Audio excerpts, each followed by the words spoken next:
வணக்கம். இன்னைக்கு நாம கணக்குல ரொம்பவே சுவாரஸ்யமான ஒரு விஷயத்துக்குள்ள ஆழமா இறங்கி பார்க்க போறோம். அதுதான் பல்லுறுப்புக்கோவைகளின் பூச்சியங்கள், அதாவது ஜீரோஸ் ஆஃப் அ பொலினோமியல். சமன்பாடுகளை வச்சும் சரி, வரைபடங்களை வச்சும் சரி, இந்த பூச்சியங்களோட ரகசியத்தை எப்படி கண்டுபிடிக்கிறதுன்னு இப்ப நாம தெரிஞ்சுக்கலாம். நாம என்ன வரிசையில பார்க்க போறோம்னா, முதல்ல பூச்சியம்னா என்னன்னு அடிப்படையில இருந்து புரிஞ்சுக்குவோம். அப்புறம் நேரியல், இருபடி, முப்படின்னு படிப்படியா அடுத்தடுத்த கட்டத்துக்கு போவோம். கடைசியா ஒரு கிராஃபை பார்த்த மாத்திரத்துல அதுல எத்தனை பூச்சியங்கள் இருக்குன்னு எப்படி சொல்றதுன்னு பார்க்க போறோம். சரி, வாங்க நேரடியா விஷயத்துக்குள்ள போயிடலாம். முதல்ல ஒரு பல்லுறுப்புக்கோவையோட பூஜ்ஜியம், அதாவது ஜீரோ அப்படின்னா அதுக்கு என்ன அர்த்தம்? இதோட டெஃபினிஷன் ரொம்ப சிம்பிள்ங்க. பி ஆஃப் எக்ஸ்னு ஒரு பல்லுறுப்புக்கோவை இருக்குன்னு வச்சுக்கோங்க. அதுல எக்ஸுக்கு பதிலா கேன்னு ஒரு நம்பரை நாம போட்டா அந்த மொத்த கோவையோட மதிப்பும் பூஜ்ஜியமா, அதாவது ஜீரோவா ஆயிடுச்சுன்னா அந்த கே தான் அந்த கோவையோட பூஜ்ஜியம். சிம்பிளா சொன்னா எந்த ஒரு மதிப்பு ஒரு சமன்பாட்டையே ஜீரோவாக்குதோ அதுதான் அதோட zero.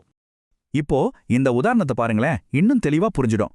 B of x equal to x square minus 3x minus 4ன்னு ஒரு கோவை இருக்கு. இப்போ எக்ஸுக்கு பதிலா -1 போட்டு பாருங்க. கணக்கு போட்டா விட 0ன்னு வருது. அதே மாதிரி எக்ஸுக்கு பதிலா 4 போட்டு பாருங்க, அப்பவும் விட 0வா வருது. அதனால -1 மற்றும் 4 இந்த 2 நம்பரும் தான் இந்த பல்லுறுப்புக்கோவையோட பூச்சியங்கள். சரி, இந்த பூஜ்ஜியம்ங்கிற ஐடியாவை எடுத்துக்கிட்டு கணக்கிலேயே ரொம்ப சிம்பிளான பல்லுறுப்புக்கோவை, அதாவது ஒரு நேர்கோட்டுக்கு எப்படி பொருத்தி பார்க்கறதுன்னு பார்க்கலாம். ஒரு நேரியல் கோவையோட பொதுவான வடிவம் p of x equal to ax plus b. இதுல ரொம்ப முக்கியமான ஒரு கண்டிஷன் இருக்கு. ஏ பூச்சியமா இருக்கவே கூடாது. ஏன்னா ஏ பூச்சியமாயிட்டா அந்த எக்ஸே காணாம போயிடும் இல்லையா? அப்புறம் அது வெறும் பிங்கிற ஒரு நம்பர் தான், ஒரு நேர்கோடு கிடையாது. இந்த ஸ்லைட்ல பாருங்க, இது ஒரே விஷயத்த ரெண்டு விதமா பார்க்குற மாதிரி. இடது பக்கம் p of x equal to 2x plus 3 சமன்பாட்டுக்கு தீர்வு கண்டுபிடிச்சிருக்கோம். அதோட பூஜ்ஜியம் k ஈக்குவல் டு -3/2ன்னு கிடைக்குது.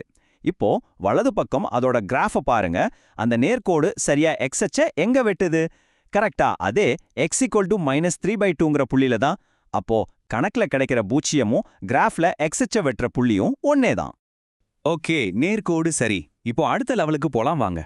இருபடி சமன்பாடுகள். இதோட கிராஃப் ஒரு பரவளையம், அதாவது பாரபோலான்னு சொல்ற ஒரு யூ ஷேப் வளைவு.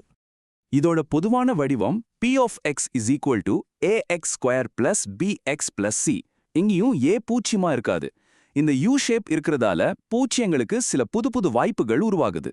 நேர்கோடு மாதிரி சிம்பிளா இல்லாம இதுல சில சுவாரஸ்யமான விஷயங்களும் இருக்கு.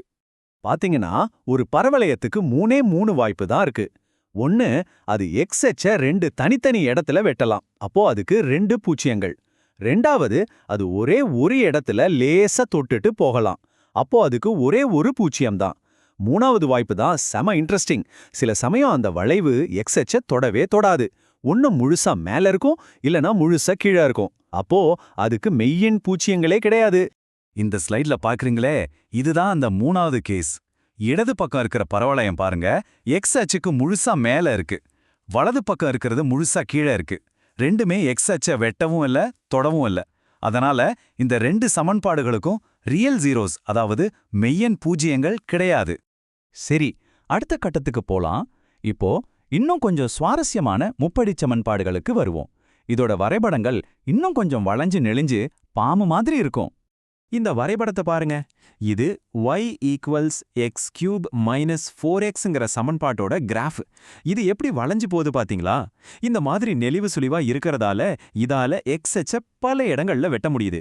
எங்கெல்லாம் பாருங்க, x ஈக்குவல் டு -2, அப்புறம் x ஈக்குவல் டு 0, அப்புறம் x ஈக்குவல் டு 2. ஆக மொத்தம் இந்த கோவைக்கு 3 பூஜ்ஜியங்கள் இருக்கு. இதுவரைக்கும் சமன்பாடா பார்த்தோம். ஆனா ஒரு வரைபடத்தை பார்த்த உடனேயே அதுக்கு எத்தனை பூஜ்ஜியங்கள் இருக்குன்னு சொல்றது செம ஈஸிங்க. நம்பலையா? வாங்க ஒரு சின்ன சேலஞ்ச். நீங்க பதில் சொல்ல ரெடியா? சரி, உங்களுக்கான முதல் கேள்வி. இப்போ ஸ்கிரீன்ல தெரியுற இந்த வரைபடத்துக்கு எத்தனை பூஜ்ஜியங்கள் இருக்கு? நல்லா பார்த்து சொல்லுங்க. யோசிச்சிட்டீங்களா? சரியான பதில் ஒன்னே தான். ஏன்னா இந்த நேர்கோடு எக்ஸ் அச்ச ஒரே ஒரு இடத்துல மட்டும்தான் வெட்டுது. ரொம்ப சிம்பிள் இல்லையா? சூப்பர். அடுத்த கேள்விக்கு போலாமா? இப்போ இந்த வரைபடத்தை பாருங்க. இதுல எத்தனை பூஜ்ஜியங்களை உங்களால கண்டுபிடிக்க முடியுது? நீங்க நினைச்ச பதில் சரிதானான்னு பாப்போமா? சரியான பதில் 3 பூஜ்ஜியங்கள். இந்த வளைவு எக்ஸ் அச்ச பாருங்க. 1, 2, 3. ஆமாம், கரெக்டா 3 இடங்கள்ல வெட்டுது.